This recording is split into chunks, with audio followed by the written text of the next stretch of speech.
Bonjour à tous, j'espère que vous allez bien. Cette semaine, je vous retrouve dans une nouvelle vidéo de couture et aujourd'hui, je vais vous montrer comment coudre un top tout simple bandeau avec des manches bouffantes transparentes.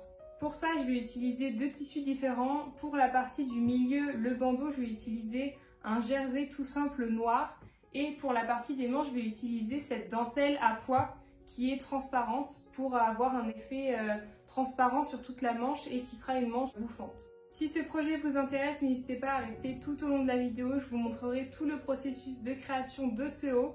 Vous pouvez aussi retrouver son patron sur mon compte Instagram lea.sewing et je vous laisse avec la suite de la vidéo. J'ai donc récupéré ce premier tissu qui servira pour les manches du haut et je l'ai placé sur mon tapis de découpe pour découper les deux manches. Quand les deux manches sont découpées, je vais commencer par les coutures qui vont se situer au niveau des poignets sur lesquels on va venir insérer un élastique pour donner l'effet de la manche bouffante. Je vais commencer par réaliser un ourlet sur chacune des manches dans lequel je viendrai par la suite insérer un élastique. Pour ça, il suffit de replier simplement le tissu sur lui-même 2 fois et d'épingler avant de faire une couture.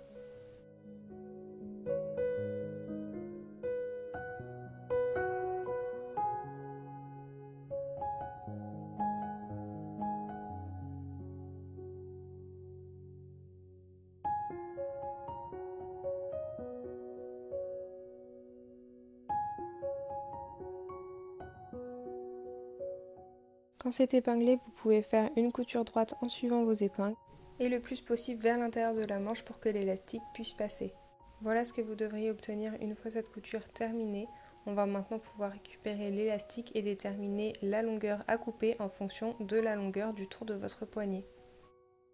On en découpe 2 pour en avoir un pour chaque manche et ensuite on va pouvoir les insérer à l'intérieur de notre ourlet à l'aide d'une épingle à nourrice.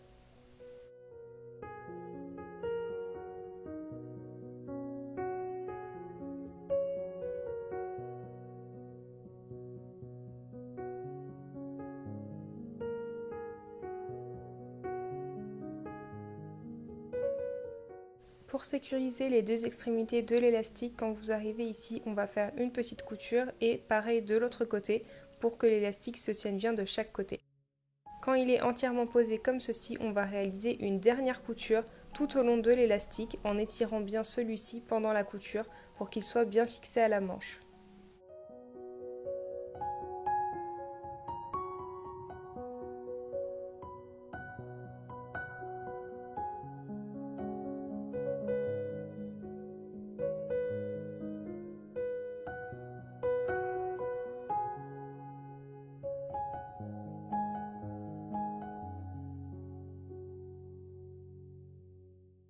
Maintenant que les coutures du bas sont terminées pour les deux manches, on va pouvoir les refermer en réalisant une dernière couture endroit contre endroit sur toute la longueur de la manche et vous pouvez ensuite surfiler.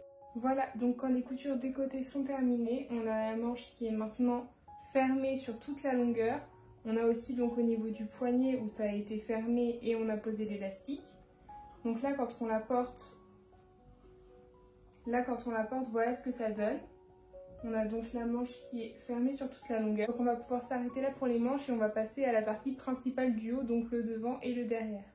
Pour la partie principale, vous allez pouvoir prendre les mesures directement sur vous en fonction de ce qui vous convient. Vous allez pouvoir prendre la hauteur, donc on va partir d'ici un petit peu au-dessus de la poitrine et moi je vais m'arrêter au niveau de mon nombril. Je vais prendre 30 cm pour la hauteur et pour le tour couplé, là aussi vous pouvez prendre partie par partie si vous voulez faire une couture ici et une couture ici pour le refermer.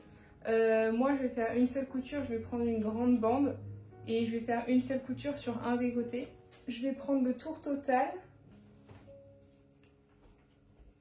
et donc en haut j'ai 83 cm et en bas j'ai 72 cm. Donc là on va créer le rectangle qui nous convient et après on revient avec cette même pièce. Moi pour cette partie du haut je vais utiliser ce jersey qui est un jersey assez fin et qui est donc un peu transparent comme vous pouvez le voir sur une épaisseur. Donc ce que je vais faire c'est que je vais venir le doubler tout au long du projet et donc je vais découper ma pièce de façon à pouvoir la replier sur elle-même et la mettre en double. J'ai découpé mon rectangle de tissu avec 30 cm de hauteur une fois replié et la largeur qui correspondait aux mesures que j'avais prises. Dans un premier temps, je vais refermer la partie du haut en surfilant. Je vais utiliser uniquement la surfileuse pour ce tissu-là afin de garder l'élasticité. Et quand c'est fait, je peux le retourner comme vous voyez. Je vais directement ensuite replacer la partie du côté endroit contre endroit avec l'autre partie et surfiler une nouvelle fois.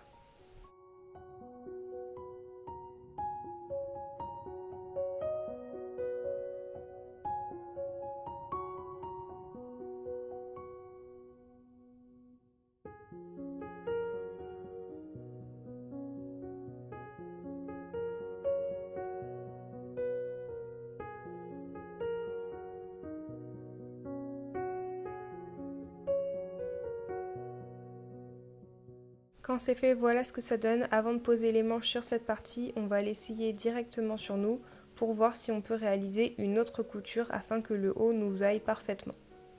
Pour ma part, j'ai dû réaliser une autre couture pour mieux l'ajuster.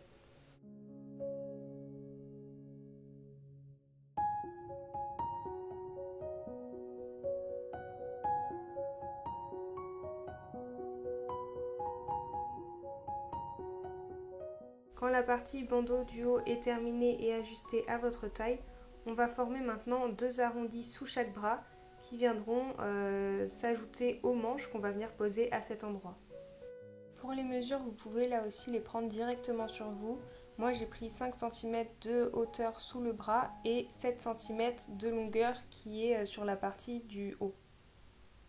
Ensuite j'ai découpé en fonction de ces mesures en plaçant mon haut bien endroit contre endroit et au niveau de la couture. Je reproduis ensuite la même chose en miroir pour le deuxième côté et quand c'est déplié, voilà ce que ça donne. On peut maintenant récupérer chacune de nos manches et les placer endroit contre endroit avec cette partie arrondie qu'on vient de couper.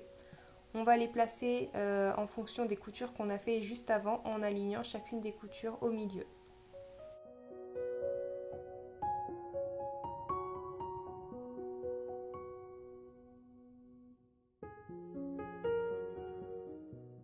On épingle donc sur tout l'arrondi et on s'arrête au niveau de la fin de l'arrondi tout simplement. On peut ensuite réaliser une couture avec notre surjeteuse pour encore une fois garder un petit peu l'élasticité. Donc on part de l'endroit qu'on a épinglé mais on va réaliser cette couture sur tout l'arrondi de la manche également.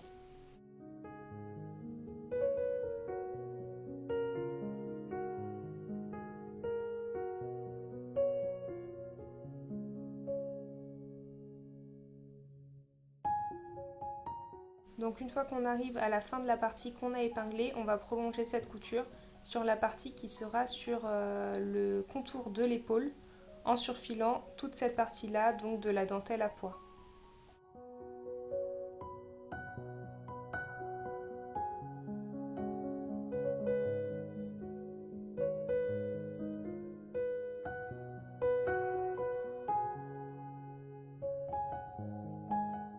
Quand c'est fait, voilà ce que ça donne d'un point de vue global. On a donc cousu juste ici sur l'arrondi et au niveau de l'épaule.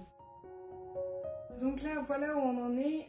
J'ai posé donc les deux manches sur la partie du milieu du haut. Donc voilà ce que ça donne. Ce qui va nous rester à faire, ça va être de faire des ourlets sur cette partie-là de l'arrondi des manches qui va être visible au niveau des épaules. Et ensuite de poser un élastique noir comme on avait posé sur le bout des manches pour obtenir aussi un côté élastique à ce niveau-là. Donc pour faire tout ça, on va pouvoir mettre de côté la surjeteuse et on va récupérer une nouvelle fois la machine à coudre pour faire l'ourlet et la pose de l'élastique. Pour l'ourlet, cette fois c'est un ourlet simple, donc on va replier tout simplement la partie qu'on a surjetée juste avant une fois vers l'intérieur et épingler sur tout le tour. On réalise ensuite une couture droite toute simple sur cette partie et pareil pour la deuxième manche.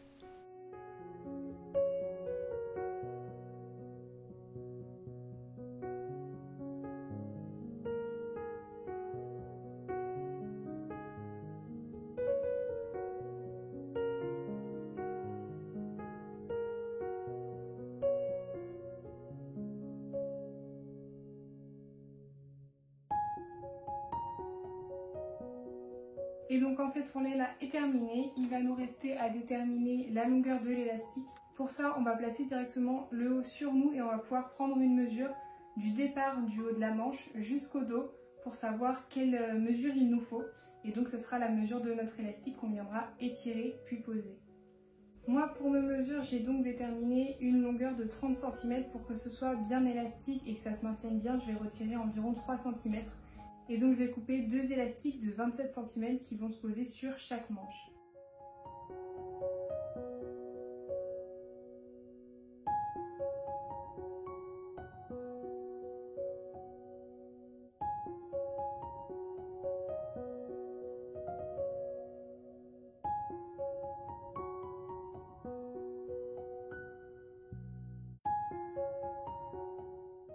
Pour les coutures des élastiques, pensez bien à faire un point d'arrêt au début et à la fin de la couture pour qu'ils se maintiennent bien. Et ensuite, tout au long de la couture, on va bien étirer notre élastique à chaque fois.